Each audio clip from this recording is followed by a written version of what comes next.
This video will describe the noun-noun relationships. We can double-click here, and we see this dialog.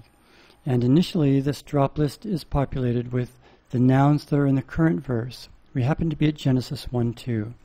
So we can choose one of these nouns, for example, God. And God will be put in the right column, the possessor column. And these other nouns in the possessum column, these are all the nouns in our semantic representations that are in a generic genitive relationship with God. And what we need to do here is describe the relationship between God and the possessums. In English, we would say God's altar. That's a Saxon genitive. God's angel, God's Ark of the Covenant, God's authority, etc. So we can click here. Now these are the two values that we provide. You need to provide your own values that are relevant to your language. And we do that by clicking on Feature Set, and we go to Noun Phrases, Thing-Thing Relationship, and you define whatever values you need for your language. For English, we'll say a Saxon genitive, a Norman genitive, a bare stem genitive, etc. You define your values.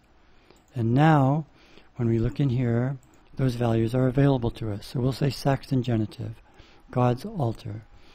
And when I look at these, most of them will be realized with Saxon genitive. So we can say copy first relationship to all.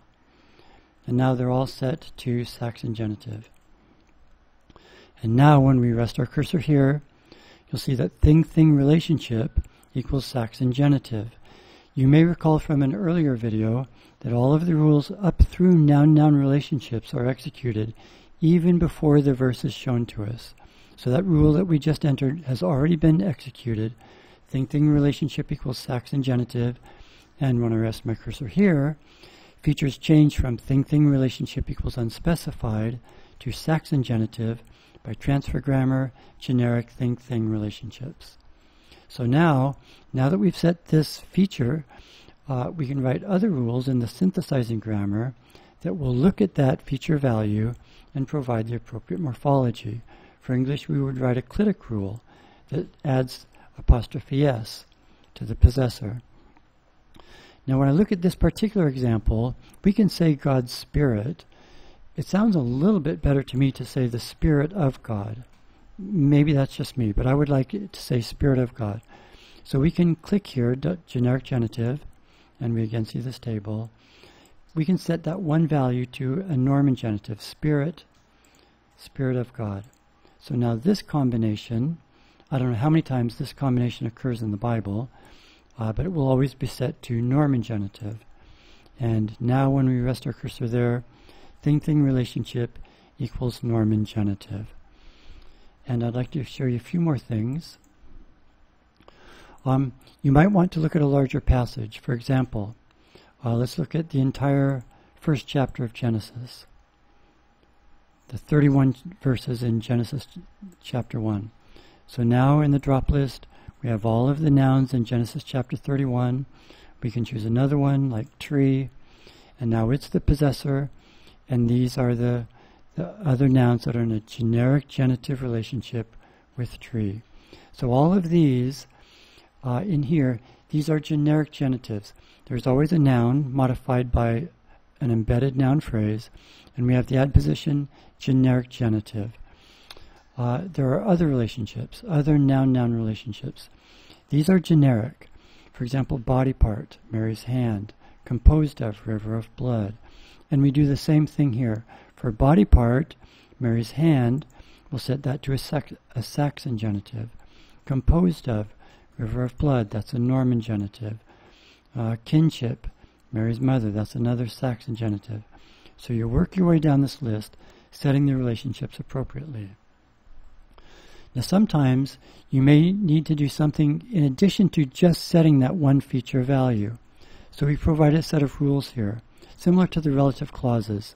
You may remember there's one special rule for relative clauses that lets you provide additional changes to the semantic representations.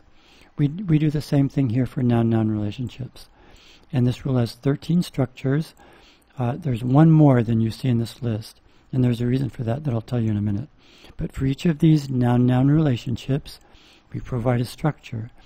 Down here in the output structure, you can provide whatever changes you need. Maybe you need to move a constituent or insert another new noun phrase or something.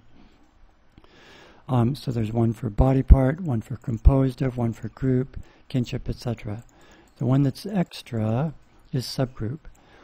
All of these are noun-noun relationships. Subgroup is a relationship between a noun and an adjective. Subgroup is something like, John read all of the books. So the adjective is all, and of is the subgroup marker for English. John met with 7 of his friends. So the subgroup is between an adjective and a noun. And again, you can provide any additional changes you need here in this rule. I'd like to show you one more example. Here we are in Genesis 4:3, and this is saying, Cain's offering was fruit that he harvested. So here's Cain. It's in a generic genitive with offering. And if we rest our cursor here, thing relationship equals unspecified. So we can double click here, but it's more convenient to double click on generic genitive, and it takes us directly to this dialogue with Cain as the possessor, and we'll specify Saxon genitive. And now when we rest our cursor there, thing relationship equals Saxon genitive. And to get rid of all these question marks below generic genitive, you can right click, map this concept to target words, and we'll just enter a space, an empty space. And now that eliminates the question marks below generic genitive.